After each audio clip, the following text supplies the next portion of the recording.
नाबालिग से यौन शोषण के आरोपी आसाराम की जमानत याचिका पर जोधपुर कोर्ट में सुनवाई पूरी। कोर्ट ने फैसला सुरक्षित रखा, थोड़ी देर में आ सकता है फैसला। पीड़ित के वकील एडिशनल एडवोकेट जनरल आनंद पुरोहित को मिली जान से मारने की धमकी। कोर्ट में बोले उन्हें रिश्वत की पेशकश और जान से मारने की धमकी मिल रही है।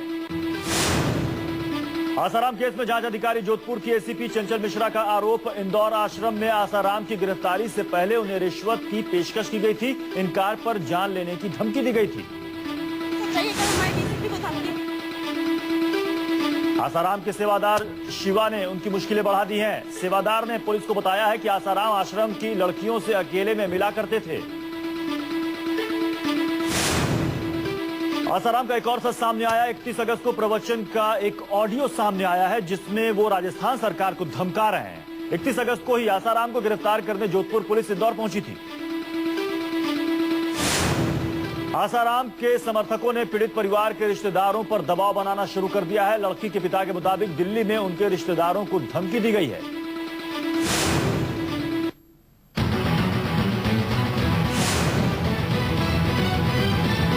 डीजी वंजारा का इस्तीफा मंजूर नहीं होगा। खबरों के मुताबिक गुजरात सरकार वंजारा का इस्तीफा कबूल नहीं करेगी। वंजारा के आरोपों पर मोदी ने साधी चुप्पी।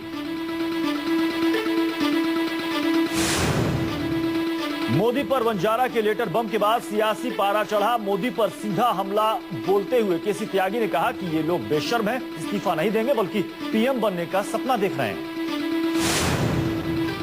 वंजारा की चिट्ठी को लेकर दिग्विजय सिंह का मोदी पर ट्वीट बम लिखा। सीआरपीसी के अंडर सेक्शन 315 के मुताबिक आरोपी को गवाह बनाया जा सकता है। क्या बीजेपी जवाब देगी? वंजारा पर कांग्रेस और दूसरी पार्टियों के फ्रंट फुट पर आने के बाद बीजेपी डैमेज कंट्रोल में जुटी। उमा भारती ने ट्वीट किया कि वंजारा इतने दिनों से चुप क्यों थे। वंजारा के मसले पर बीजेपी नेता विनय कटियार ने कहा आरोपी जेल में है, मामले की जांच चल रही है। कांग्रेस के अलावा कोई भी मोदी का इस्तीफा नहीं मांग रहा है। मोदी पर वंजारा के कबूलनामे के बाद बिहार बीजेपी भी मोदी के समर्थन में उतरी। गिरिराज सिंह ने कहा लेटरबाजी कांग्रेस की साजिश का नतीजा है। वंजारा ने 6 साल तक अपनी पीड़ा जाहिर क्यों नहीं की?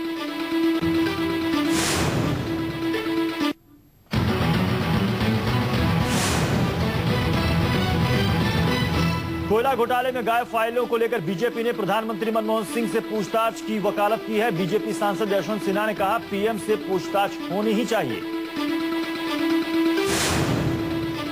एक अंग्रेजी अखबार में यह खबर छपने के बाद कि सीबीआई कोयला घोटाले से संबंधित गुम फाइलों के मुद्दे पर प्रधानमंत्री से पूछताछ करना चाहती है।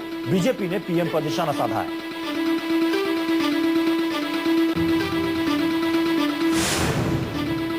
कोलगेट की गुम फाइलों पर शिवराज सिंह चौहान का ट्वीट लिखा माननीय प्रधानमंत्री कहते हैं कि कोयला घोटाले में यूपीए के पास छिपाने के लिए कुछ भी नहीं, तो शुरुआत कोलगेट की फाइल से करते हैं।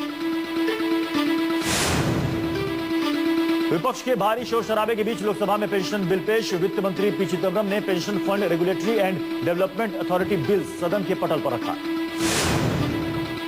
कोलगेट तेलंगाना और तेल की बड़ी कीमतों को लेकर संसद के दोनों सदनों में विपक्ष का जबरदस्त हंगामा और शोर शराबा। कई बार सदन की कार्यवाही स्थगित करनी पड़ी। लोकसभा में पेट्रोल डीजल की बड़ी कीमतों पर विपक्ष ने आवाज बुलंद की। बीजेपी की मांग बढ़ोतरी वापस ले सरकार।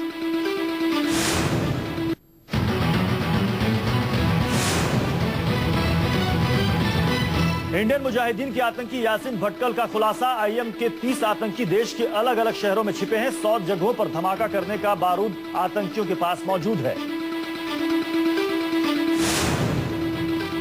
जम्मू कश्मीर के बांदीपुरा में वांटेड हिजबुल मुजाहिदीन आतंकी तालिब लाली सुरक्षा बलों की गिरफ्त में आया। कार्रवाई में 2 आतंकी गिरफ्तार। गैंगरेप से दिल्ली फिर हुई शर्मसार। 3 दरिंदों ने यमुना खादर इलाके में 30 साल की महिला को हवस का शिकार बनाया।